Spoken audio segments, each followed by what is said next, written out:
Let's go into this Netflix Warner Brothers situation. What's your thoughts?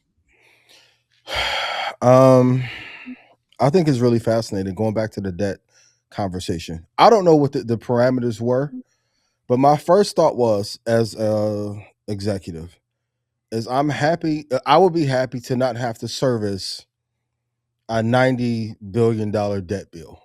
Like, just hypothetically, if the debt was 2%, what does that payment look like? There's a lot of conversation about if Netflix should have forced their way into a bid, but sometimes the best investment is the one that costs so much that is going to be a burden or a headache to you. And also too, I know Larry personally guaranteed the debt, but I want to ask you guys, being the media moguls that you are, is this investment in linear TV worth it? I get the swath of companies being bundled together. This reminds me of The Big Short when you're having credit default swaps put together in a bucket. It's like a media index fund they put together. But Mhm. in linear television, is that worth what they pay for it? So I think it's a win for Netflix, but I want to get you guys' perspective on the media side. Should they have paid this much, and was Netflix smart to stay out of this deal? Couple things. I think what was that Wednesday? Shotty came over to my house. I said, "Look, I typed up this piece, about Netflix and Warner Brothers. I think they might walk away from the deal today."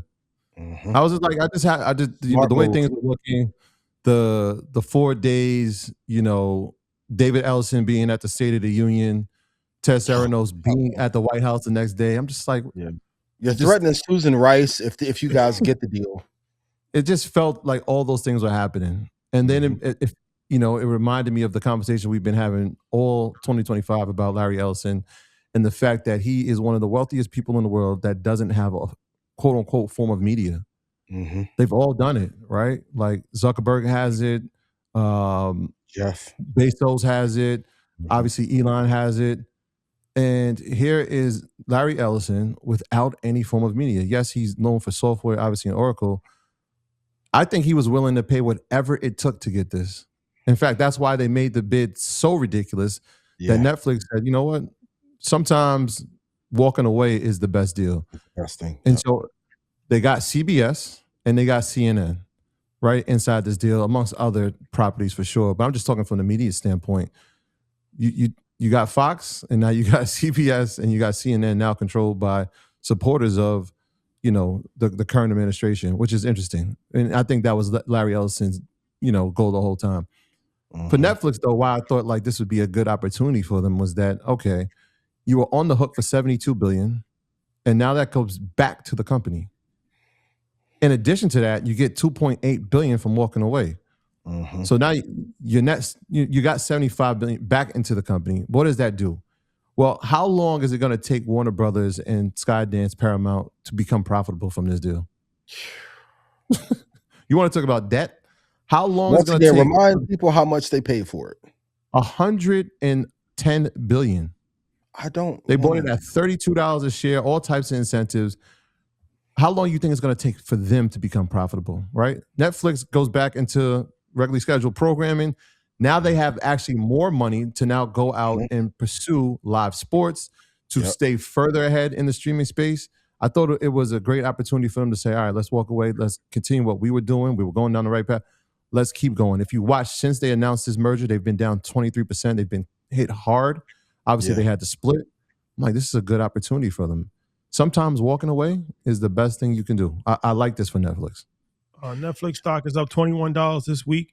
So Yep. what's the trajectory for Netflix stocks? I think they've gotten beaten up unfairly. The number one thing that investors love is certainty. So now that you know that this chess piece isn't on the table, I think it's back to regularly scheduled programming. Also, too, for Netflix, like Trump said he was going to come after a member of the board. You don't want any political combatants coming after your company. So now you're out of the clear, right? You survived, unlike El Mencho, from this corporate battle. Um, they did a great job going back to capex spending. of not overspending, and also too, like you said, they have capital now. If they start to make a creators fund or pay creators more at Netflix, which is one of the weaknesses of their alliance, I think they can get some great headwinds. I think we should see them to continue to rally. And I think them and Meta are the two companies I'm looking to see how quickly they rally to then give us an indication of where the stock market is going to go. Netflix and Meta are my two canaries in the coal mine for 26 to see how this market shakes out. But Shadi, for you, like, do you think this is a great investment on Paramount? Like, if you had 160 laying around, right, would you pay 110 for the swath of companies that Paramount got in that deal? Like, I went and looked. I'm like, there are no hit shows on none of them fucking broadcasts they have. I get HBO. Don't do that to HBO. Don't do that to HBO, man. No, it's definitely outdated. But I also think that it's interesting. I saw the I forget exactly what he was, his title, but he was a high-ranking executive of Netflix in the UK, like president, something like that. And he was saying that, talking about YouTube, and he was just saying how YouTube has such an unfair advantage because like NBC, and he was saying like the BBC, but like CBS, all of these shows, they put their content on YouTube for free. Yep, smart. So model. He was like, how can we compete? How can we compete when network television is putting their content on YouTube for free, getting paid on the back end through AdSense, but YouTube is not paying for their content? They would never put their content on Netflix for free. Netflix has to license $100 million deals to get old shows, reruns. For a 2-week run rate. Even sports. So it's like, yeah, to answer your question, no, I don't think that was a good idea for them to pay that much for that suite. But I think then Netflix has other problems outside of that. Not just YouTube, but just other forms of streaming that is coming up, and short form content and different things of that nature. It's like, they're spending a lot of money. This podcast thing, I have suspicions that it's not working. That's just my suspicions. I don't know if it's true or not. But from the beginning, and I how much money you going to throw at Floyd and Mike Tyson? It's like you're doing a lot of spending, and that's on. They're gonna have those on Netflix. Yeah, all of them. Well, the Mike Tyson and Floyd one. I think Pacquiao too. Pacquiao too. So it's like, I don't know. I don't know if this model is really sustainable long term. I think they're so far ahead. The difference between the free content that the Paramounts of the world, the Comcast of the world, that's like the network linear. They have obviously shows that are meant for streaming. ABC Disney would be an example of that, right? Like right now, if you don't have Hulu, how do you watch Paradise? You can't, right? Like you got to wait, right? So like they'll make specific things. I think what Netflix has done is had original content that people have loved and come to adore, and they've done it. Like every year, we think like, oh, that's it. They can't have another one, and then it's another one, right? It's Stranger Things, right? And then it's Wednesday, right? Like they've been pretty good with that. I think now, I don't know if it's original content now. I think they take the Apple model where it's like, yeah, we could bring new products to the table, or we can get new regions. That's always been my thing with Netflix. How do we become more of an international brand where it can be serviced other places? Disney has been able to do that a little bit, right? If you talk about some other countries, how does Netflix get into that space? Because in terms of streaming, outside of YouTube, they're number one.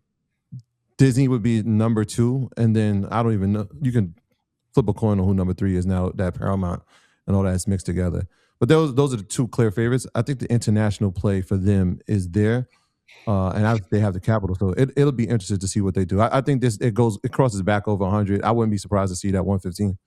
Yeah, at some point, I think it'll get to like 110, 111. But to business, okay, for my investors, whenever you hear capital being spent, first thought has to be, how are they going to 5x or 11x this? Rashad, to your point, Netflix has to figure out a business model where you're paying zero for the content and it's high produced. So you keep the same standards and you have to incentivize creators. Bring me a hit show that is shot well, lit well, edited, everything that you need, and we'll pay you on a performance model. Because how much longer can you continue to pour out 20 to 40 million for a show for the retention rate for them to be like, I don't hear nobody talking about Stranger Things. Yeah. Well, it's I done. heard shit about Vecna or Will or like, where's the video game? There's no back end model, and it sucks just from a cost basis to put all this money into a product, and people burn through it through 3 days. And you could watch the show in 4 days. That's why they got podcasts, because it's low cost, Yeah. and it's something that it's sustainable for years, weekly.